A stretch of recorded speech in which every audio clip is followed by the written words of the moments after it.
عریسہ نے شریم کو حکیم کنب بن عبد شمس کا دیا ہوا سفوف پانی میں گھول کر پلایا اور اس کا سر دبانے لگی۔ شریم اور قبیلے کے بچ جانے والے باقی بوڑھوں نے سردار شریک بن سمامہ اور اس کی بیوی عاقدہ کے قتل کی تفصیلات بڑی توجہ سے سنی۔ یہ سن کر وہ ششدر رہ گئے تھے کہ بنو جساسہ کی سرداری کا حقیقی جانشین اب تک زندہ تھا، البتہ اس کی گمشدگی کی مدت اتنی طویل تھی کہ وہ اسے تلاش کرنے کی کوشش تو کیا اس کے متعلق سوچ بھی نہیں سکتے تھے۔ شریم کی بیٹیاں اور بیوی بنو اسد میں ثانیہ بنت شریک کے ہاں موجود تھی۔ انہیں بھی اپنے قبیلے کی تباہی کے بارے میں علم ہو چکا تھا، اس کے ساتھ انہیں اپنے بچ جانے والے والد کا بھی پتہ چلا تھا، لیکن شریم نے انہیں فی الحال بنو اسد میں ہی رکنے کی تاکید کی تھی۔ شریم کو بنو جساسہ کے قافلے کی آمد کا انتظار تھا، کیونکہ قافلے میں موجود 30-40 جوانوں کی مدد ہی سے وہ بنو جساسہ کی تعمیر نو پر توجہ دے سکتا تھا۔ حکیم کنب بن عبد شمس کے مشورے پر عریسہ نے شریم کی دیکھ بھال کی ذمہ داری سنبھال لی تھی۔ اس کی مرہم پٹی کرنا، کپڑے تبدیل کرانا، بول و بردار کی حاجت میں سہارا دینا، یہ تمام وہ کام تھے جنہیں ایسی عورتیں اچھے طریقے سے سر انجام دے سکتی تھی جس کا ساتھ قریب کا تعلق ہو، اور یہ بات قبیلے کے تجربہ کار اور جہاندیدہ افراد کی نظروں سے اوجھل نہیں تھی۔ انہوں نے عریسہ کی آمد کے چند دن بعد ہی اس کا شریم سے نکاح پڑوا دیا تھا۔ اجڑے پجڑے قبیلے کے زخمی سردار کی بیوی بنتے ہوئے بھی عریسہ خوشی سے رو رہی تھی۔ اسے شدت سے قتیلہ کی یاد آئی، نہ جانے اس کی جان سے پیاری شہزادی کہاں کہاں ٹھوکریں کھا رہی تھی۔ مالک بن شیبہ ایک بڑے قافلے کے ہمراہ بنو کاظمہ کے راستے واپس آ رہا تھا۔ بنو کاظمہ سے نکلنے کے بعد ان کا تیسرا پڑاؤ بنو نوجل کے مضافات میں آیا تھا۔ شام کو اپنے منزل بھائی مروان بن شیبہ کے ساتھ بنو نوجل میں موجود ایک دوست کو ملنے گیا۔ عقبہ بن مزرس اور اس نے ایک قافلے کے اکٹھے سفر کیا تھا، تبھی اس کے ساتھ اچھی خاصی گپ شپ ہوئی تھی۔ اب اتفاق سے امیر قافلہ نے بنو نوجل کے مضافات میں پڑاؤ ڈالا تو اس کا دل پرانی یادوں کو تازہ کرنے کے لیے مچل اٹھتا تھا۔ ایک دو آدمی سے عقبہ کے گھر کا پتہ پوچھ کر اس کے مکان کے باہر پہنچ گئے تھے۔ ان کے پکارنے پر 10-12 سال کے ایک لڑکے نے باہر جھانکا اور عقبہ کے متعلق پوچھنے پر سر ہلاتا ہوا اندر بھاگ گیا تھا۔ تھوڑی دیر بعد عقبہ بن مزرس ان سے بغل گیر ہو رہا تھا۔ رسمی کلمات کی ادائیگی کے بعد وہ انہیں گھر میں لے آیا۔ کھجور کے پتوں سے بنی ہوئی چٹائی پر انہیں بٹھاتے ہوئے عقبہ اپنی بیوی کو کھانا تیار کرنے کا کہہ کر مالک کی طرف متوجہ ہوتے ہوئے سنجیدہ لہجے میں بولا، سب سے پہلے تو میں آپ کو پیش آنے والے حادثے کی تعزیت کرنا چاہتا ہوں۔ یقین مانو کافی دنوں سے ارادہ کر رہا تھا کہ آپ کی طرف سے ہو آؤں، لیکن مصروفیات کی وجہ سے عمل نہ کر پایا۔ میں سمجھا نہیں۔ مالک ششدر رہ گیا تھا۔ عقبہ نے وضاحت کی، میں بنو جساسہ پر ہونے والے حملے کے بارے میں بات کر رہا ہوں۔ کیسا حملہ؟ مالک کے دماغ میں خطرے کی گھنٹیاں بجنے لگی تھی۔ عقبہ بن مزرس نے الجھے ہوئے انداز میں پوچھا، تم سفر سے لوٹ رہے ہو یا جا رہے ہو؟ مالک سرسراتے ہوئے لہجے میں بولا، واپس آ رہے ہیں۔ معاف کرنا دوست، کوئی اچھی خبر تو نہیں سنا رہا، لیکن سننے میں آیا ہے کہ بنو نوفل نے رات کی تاریکی میں بنو جساسہ پر حملہ کر کے پورے قبیلے کو برباد کر دیا۔ تمہیں دیکھ کر مجھے لگا تھا شاید جتنی تباہی سننے میں آئی تھی اتنی نہیں ہوئی، لیکن لگتا ہے ایسا نہیں ہے۔ حملہ؟ مگر کیوں؟ مالک کے دل کی دھڑکن ایک دم تیز ہو گئی تھی۔ اس کے چھوٹے بھائی مروان کے چہرے پر بھی ہوائیاں اڑ رہی تھی۔ اڑتی اڑتی خبریں ہی پہنچی ہیں، آپ کے قبیلے میں موجود کسی فارسی غلام نے بنو نوفل کے سردار زادے کو قتل کیا، اور پھر دیت وغیرہ کی ادائی پر دونوں قبیلوں میں کوئی اتفاق نہ ہوا، اور یہ بات اہل بنو نوفل کے حملے کی وجہ بنی۔ مگر فارسی غلام نے بنو نوفل کے سردار زادے کو کیوں قتل کیا؟ اس ضمن میں آپ کی چھوٹی ہمشیرہ بادیہ بنت شیبہ کا نام لیا جا رہا ہے۔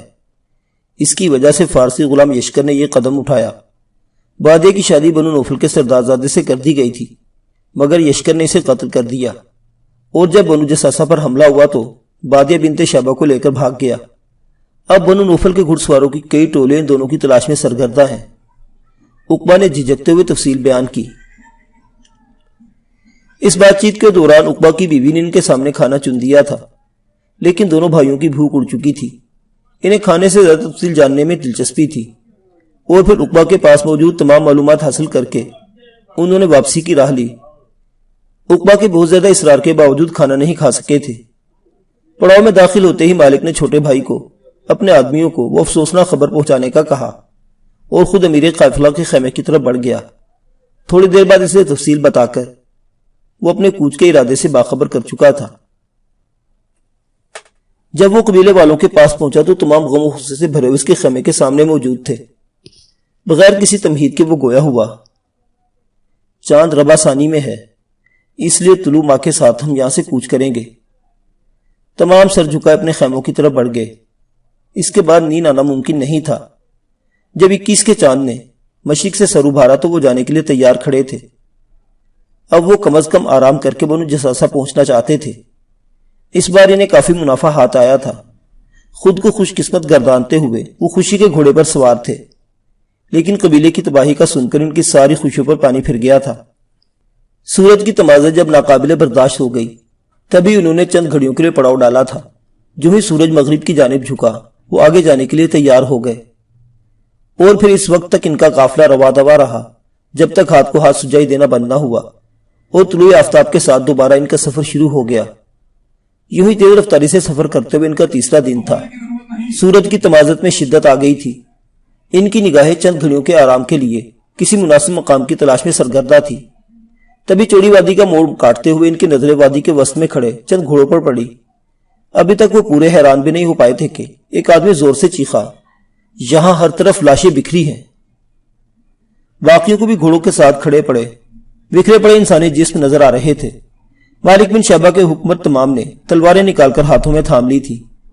ان کے نظریں وادی کے کناروں کی جانب سرگردہ ہوئی، مگر کوئی حرکت نظر نہیں آ رہی تھی۔ قافلے والے اپنی جگہ پر رک گئے تھے۔ مالک گھوڑا بھگاتے ہوئے آگے بڑھا، ریتلی زمین پر پڑی لاشوں کو دیکھتے ہوئے آگے بڑھتا گیا۔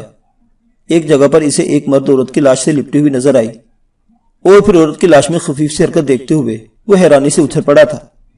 گھوڑے سے چھلانگ لگا کر نیچے اترتے ہوئے چلایا، یہ زندہ ہے۔ آگے بڑھ کر جو ہی اس نے عورت کو سیدھا کیا، ایک دم آسمان اس کے سر پر آن گرا۔ وہ بادیہ تھی۔ بے ہوشی کی حالت میں بھی وہ ہولے ہولے کرا رہی تھی۔ جس مرد کی لاش سے وہ لپٹی ہوئی تھی، اس کا چہرہ دیکھ کر مالک ششدر رہ گیا۔ وہ فارسی غلام یشکر تھا۔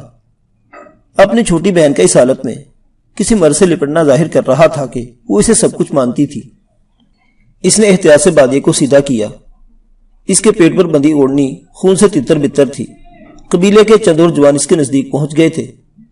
بادیہ کو پہچانتے ہی ان کی حیرانی کی انتہا نہیں رہی تھی۔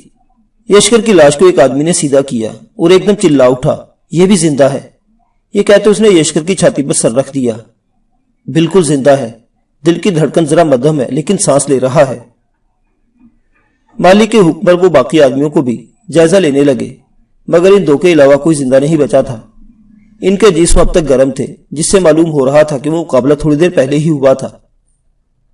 قافلے میں موجود کافی آدمیوں نے بنو نوفل کے 2-3 آدمیوں کو پہچان لیا تھا، اور اس کے بعد ساری کہانی کا اندازہ لگانا ان کے لیے دشوار نہیں تھا۔ بنو نوفل کے سوار بادیہ اور یشکر کے تعاقب میں تھے، اور اس جگہ ان کا ٹاکرا ہوا تھا۔ ان کے 10 بندوں کو ہلاک کر کے وہ خود بھی شدید زخمی ہو گیا تھا۔ یشکر کے بارے میں مالک اچھی طرح جانتا تھا کہ وہ ایک بہترین جنگجو تھا، لیکن وہ اتنا ماہر لڑاکا تھا، اس کا اندازہ اسے اس وقت ہو رہا تھا۔ اپنے چچا کا کمیت گھوڑا اور اپنے والد کا سفید گھوڑا بھی اس نے پہچان لیا تھا۔ یشکر کی تلوار اس کی قریب ہی پڑی تھی۔ سب سے پہلے تو مالک نے حکیم قنب بن عبد شمس کے بیٹے بلتا بن قنب کو زخمیوں کی مرہم پٹی کرنے کو کہا۔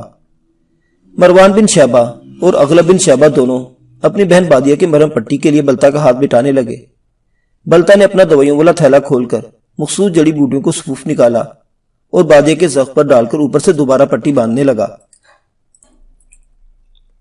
انہیں زخمیوں کے ساتھ مصروف چھوڑ کر مالک نے چند جوانوں کو وادی کے دائیں کنارے پر حفاظت کی غرض سے کھڑا کر دیا۔ اس کے بعد وہ قافلے میں موجود قبیلے کے 3 معززین کو بلا کر مشورہ کرنے لگا۔ قبیلے کے مشیر مسدہ بن عیسان کے چھوٹے بھائی فاخر بن عیسان نے خیال ظاہر کیا، اگر بنو نوفل والوں تک ان کی لاشوں کی خبر پہنچ گئی تو وہ یہی سمجھے کہ انہیں ہمارے قافلے والوں نے ہلاک کیا ہے، کیونکہ یہ وادی کے درمیان میں پڑے ہوئے ہیں اور ہمارے پیچھے آنے والے قافلے کو یہ لاشیں مل جائیں گی۔ بغیر کسی محنت کے وہ ہمیں قصوروار ٹھہرائیں گے۔ کوئی بھی اس بات پر یقین کرنے کو تیار نہیں ہوگا کہ یہ ایک فارسی غلام کا کارنامہ ہے۔ وہاب بن مرشد کے بیٹے مساحق بن وہاب نے کہا، میں فاخر کی بات سے متفق ہوں۔ ہبال بن سما نے ان دونوں کی تائید میں سر ہلا دیا تھا۔ مالک نے گھمبیر لہجے میں پوچھا، خطرے سے کیسے نمٹا جائے؟ مساحق بن وہب نے کہا، بہتر ہوگا کہ تمام لاشوں کو دفن کر دیا جائے۔ ہبال نے پوچھا، ہتھیار اور گھوڑوں کا کیا کرے؟ فاخر بن عیسان نے جواب دیا، ہتھیاروں کو اپنے سامان میں چھپانا مشکل نہیں ہوگا، باقی گھوڑوں کو ذبح کر کے کچھ کھا لیں گے اور کچھ گوشت کو خشک کر کے ذخیرہ کر لیں گے۔ ہبال بن سما نے اعتراض کرتے ہوئے کہا، گوشت کو خشک کرنے کے لیے تو کم از کم 2 دن دھوپ میں پھیلانا پڑے گا۔ مالک نے فاخر کی تجویز پر اطمینان کا اظہار کرتے ہوئے کہا، بادیہ شدید زخمی ہے اور ایسی حالت میں ہمیں پڑاؤ ڈالے بغیر چارہ نہیں ہے۔ تمام کا اتفاق ہوتے ہی پہلے مرحلے میں انہوں نے بنو نوفل والوں کی لاشیں دبائی۔ اس کے لیے پھاوڑے موجود تھے، نرم ریت میں کھدائی کے لیے کدالوں کی ضرورت ہی نہیں تھی۔ مالک کے حکم پر کافی گہرا گڑھا کھودا گیا تھا تاکہ جنگلی جانور لاشوں کو نہ نکال سکے۔ تمام لاشوں کو ایک ہی گھڑے میں ڈال کر انہوں نے اوپر ریت ڈال دی۔ 3 آدمیوں کو مالک نے نخلستان وغیرہ کی تلاش کے لیے بھیجا تھا تاکہ وہاں پڑاؤ ڈالا جا سکے۔ ان کی لاشیں دفن کرنے تک وہ لوٹ آئے تھے۔ وہاں سے فرسخ پر دور وادی کے کنارے موجود نخلستان انہیں پڑاؤ کے لیے بہترین لگا تھا۔ حکیم بلتا بن قنب اس دوران بادیہ اور یشکر کی مرہم پٹی کر چکا تھا۔ یشکر کے پیٹ کا زخم گہرا اور خطرناک تھا، اس وجہ سے انہیں داغنے کی ضرورت پڑ گئی تھی۔ چوڑے پھل کی دہکتی ہوئی تلوار کے زخم پر لگتے ہی یشکر نے کراتے ہوئے آنکھیں کھولی ضرور تھی، مگر وہ شعور کی دنیا سے بہت دور تھا۔ 2-3 لمحوں بعد وہ دوبارہ بے ہوش ہو چکا تھا۔ اس کے منہ میں انہوں نے زبردستی اونٹنی کا نیم گرم دودھ انڈیلا تھا۔ وہاں سے نخلستان تک جانے کے لیے انہوں نے یشکر اور بادیہ کو بہت احتیاط سے اونٹوں کے کجاووں میں لٹا کر لایا تھا۔ بنو نوفل والوں کے ایک گھوڑے کی ٹانگ کٹی ہوئی تھی، اس کو تو انہوں نے اسی وقت ذبح کر دیا، باقی کو نخلستان میں لا کر ذبح کیا گیا تھا۔ عربوں کے نزدیک گھوڑا بہت قیمتی جانور ہے۔ زمانہ قدیم میں اس کی اہمیت اس لیے بھی بہت زیادہ تھی کہ اس کی پیٹھ پر بیٹھ کر جنگ لڑی جاتی تھی، لیکن دشمن کے گھوڑے ان کی گلی کا ہڈی بن سکتے تھے، اس لیے وہ انہیں ذبح کرنے پر مجبور تھے۔ رات کو 4 آدمیوں کی حفاظت کی ذمہ داری سونپ کر باقی سونے کے لیے لیٹ گئے تھے۔ رات کے مالک کو مروان کی سرگوشی سنائی دی تو پھر کیا سوچا؟ مالک نے حیرانی سے پوچھا، کس بارے؟ مروان نے کہا، بادیہ کے بارے۔ مالک امید بھرے لہجے میں بولا، عزا نے چاہا تو جلدی ٹھیک ہو جائے گی۔ مروان نے عجیب سے لہجے میں کہا، میں اس کی صحت کے بارے فکر مند نہیں ہوں۔ مالک بیزاری سے بولا، یار صاف صاف کہو، میں بجھارتے بوجھنے کی حالت میں نہیں ہوں۔ وہ بے ہوشی کی حالت میں کئی بار بڑبڑائی، اور جانتے ہو اس نے کیا کہا؟ مالک بیزاری سے بولا، بولتے رہو۔ مروان تفصیل ظاہر کرتا ہوا بولا، 2 بار کہا تھا یشکر تمہارے بغیر بادیہ مر جائے گی۔ 1 بار بولی، یشکر اپنی سردارزادی کو اکیلا چھوڑ کر تو خفا ہو جاؤں، اکیلا چھوڑا تو خفا ہو جاؤں گی۔ 3-4 دفعہ یوں ہی یشکر یشکر پکارا، اور آخری بار تو میرا خون ہی خشک ہو دیا۔ کہہ رہی تھی یاد ہے کہ وعدہ کیا تھا کہ اپنی شریک حیات کی حفاظت کرو گے۔ مالک نے خیال ظاہر کیا، اس کا مطلب ہے وہ اپنی مرضی سے یشکر کے ہمراہ بھاگی تھی، اور یہ بھی کہ دونوں نے شادی کر لی ہے۔ مروان نے اس بات میں سر ہلایا، بالکل ایسا ہی ہے، اور جو ہی یہ بات باہر نکلی، آل سمامہ کسی کو منہ دکھانے کے قابل نہیں رہیں گے۔ ایک اجمی غلام کو اپنی بہن کا شوہر تسلیم کرنے سے بہتر ہے بہن ہی نہ رہے۔ مالک دانت پیستے ہوئے بولا، اپنی ہانڈی کے نیچے آگ جلانے کے لیے میں اپنی کڑی کے بجائے پڑوسی کا شہتیر جلانا پسند کروں گا۔ تمہارا مطلب ہے یشکر؟ مروان نے بات ادھوری چھوڑی تھی۔ مالک نے اس بات میں سر ہلایا، تم ٹھیک سمجھے، ایک فارسی غلام کی جان میری اعلیٰ نسب بہن سے قیمتی نہیں ہے، اسے قتل کر دیا تو لوگوں کے ہاتھ بات آ جائے گی۔ مروان کے لہجے میں اندیشے چھپے تھے۔ ہاں لیکن خود بخود مر گیا تو کون پوچھے گا؟ مروان نے پوچھا، ایسا ہوگا کیسے؟ طلوع ماہ کے ساتھ میں ایک دم کوچ کا اعلان کر دوں گا۔ اس سے تھوڑی دیر پہلے تم یشکر کو اٹھا کر پڑاؤ سے ذرا دور لٹا دینا اور اس کا خیمہ لپیٹ دینا۔ بادیہ کو چھوٹے بھائی غلب کے ساتھ مل کر کجاوے میں لٹا دینا۔ یشکر والے اونٹ پر خالی کجاوا لاد دینا۔ اول تو کسی کو افراتفری میں یشکر کے خیال ہی نہیں آئے گا، اور اگر کسی نے پوچھ لیا تو گول مول جواب دے دینا کہ اونٹ میں کسی نے لٹا دیا ہوگا۔ دوپہر کو ان کا پڑاؤ ڈالیں گے۔